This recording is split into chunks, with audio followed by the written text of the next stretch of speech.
Since both the Garmin Vivosmart and the Fitbit Charge 3 are similar in price, except this one of course is a bit cheaper, I'll be comparing this watch to the Fitbit Charge 3.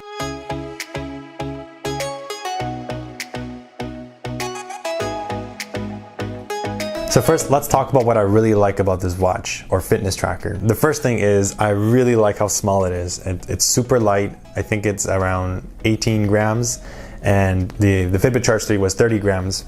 This is super thin, like really compact, and you definitely don't feel it when you're going to sleep with it and throughout your day. Sometimes I'm like out of the house and I'm like, whoa, am I wearing my watch? Garmin fitness tracker. And I check it, oh, it's still on me. So it's really light. The second thing is the SpO2 sensor. So they codenamed it Pulse Ox, and basically the SpO2 sensor gives your blood oxygen saturation. And the Fitbit Charge 3 has the sensor disabled. It does have the sensor, but it's disabled, and this one actually has it working. So you can do a spot check, or it will sample a portion of your sleep throughout the night. So this is the biggest reason why, another big reason why I bought this watch or fitness tracker is the SpO2 sensor. And for the SpO2 sensor, we'll dive deep into the data and we'll be comparing it and see if it actually diagnoses my sleep apnea and how it compares to a person who doesn't have sleep apnea.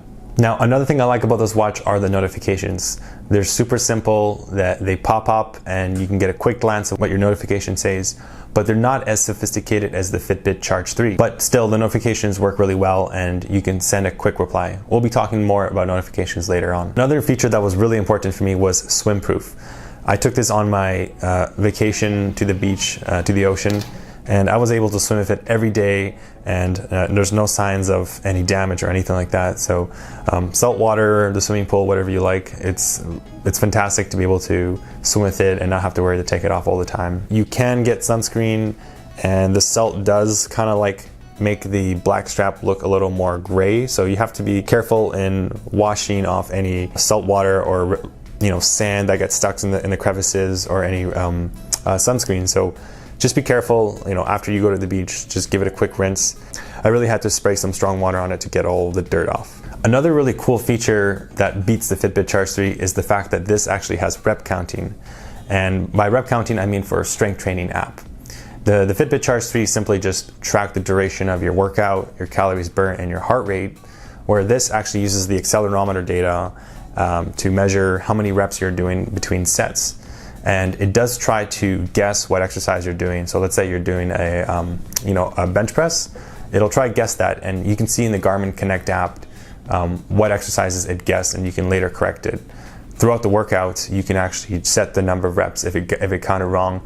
And I find that plus 1 or 2 or minus 1 or 2 reps isn't that bad. It's not as good as the Google Fit, where the Google Fit could pretty much guess all my workouts, like almost 80% accurate all the time. I really like that they have the rep counter, because I find that this feature helps me stay focused in the gym when I'm doing my strength training. Between your sets, you can see the rest time. Sometimes between my sets, I take a long rest, and it's nice to see how many seconds you've taken for your rest. So it kind of motivates you, helps you stay focused, and get you out of the gym faster than wasting time walking around and doing nothing. So unlike the Fitbit Charge 3, you can actually customize the order of the widgets. So as you scroll up and down, you have these certain type of widgets or apps or whatever like that. And in the Fitbit Charge 3, let's say you wanted the weather app to be the first widget you do when you swipe. You couldn't do that. You couldn't rearrange the apps. Here you can rearrange the apps. So I have my weather like the second scroll down, and I find that customization really cool. In fact, they even let you put in a secret code as a widget. So let's say you go to the gym and you need to remember your locker combination. You can just type it in the Garmin Connect app. It'll be loaded onto your watch, and you have this custom message that you can put in. So, customization is stellar on this fitness tracker. One feature that I keep using day to day is the Find My Phone feature. So you misplace your phone, you can simply, with a couple of taps, you can immediately hear the sound. And I find this works way better than some of the other smartwatches I've used, like the Android Wear or the Galaxy Samsung watch. I find their UI a little more kind of difficult to initiate the Find My Phone procedure.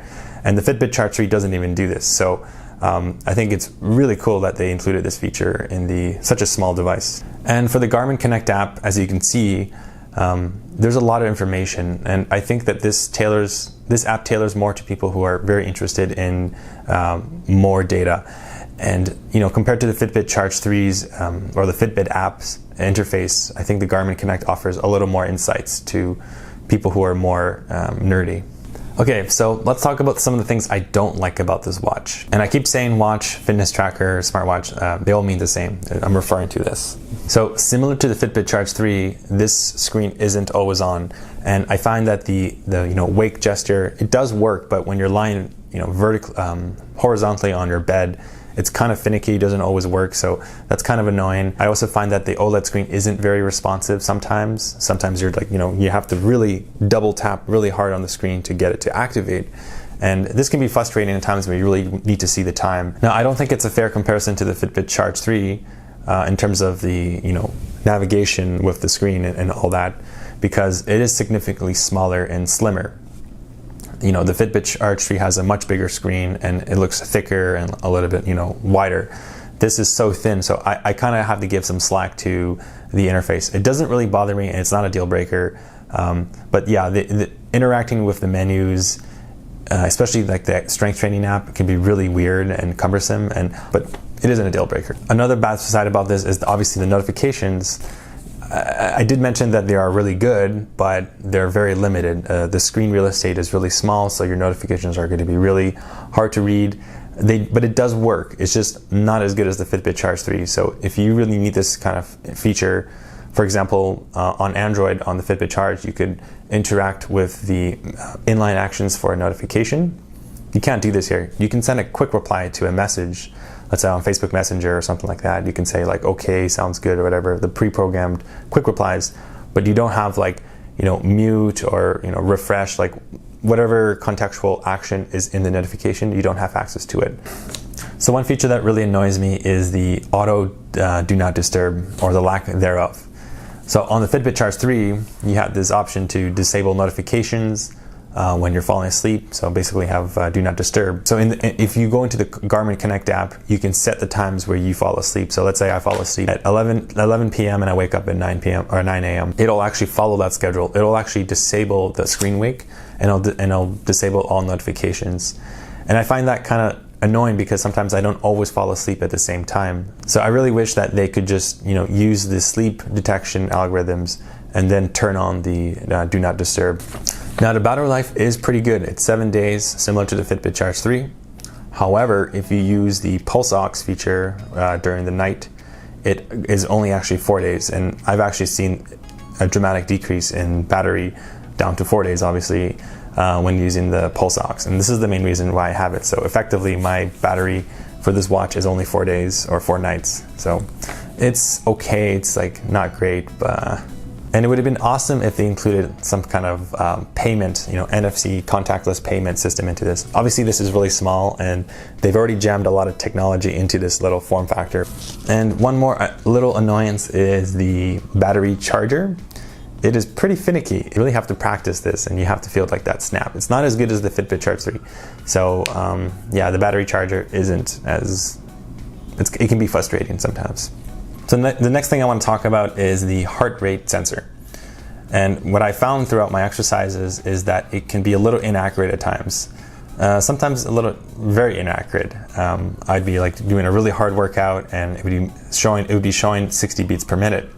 And what I found generally was that compared to the Fitbit Charge 3 and the Huawei Watch 2, the readings for the heart rate sensor were a bit lower on the lower side. So I don't know if it's the constant movement or something like that. I find that when I'm still, it's a little bit more accurate. So it's a little unfortunate, during exercises the heart rate sensor isn't super accurate, but this isn't conclusive, so I haven't marked this as a negative yet. I will be testing a little more and look into the data. I'll give you an update whether or not this is actually the case.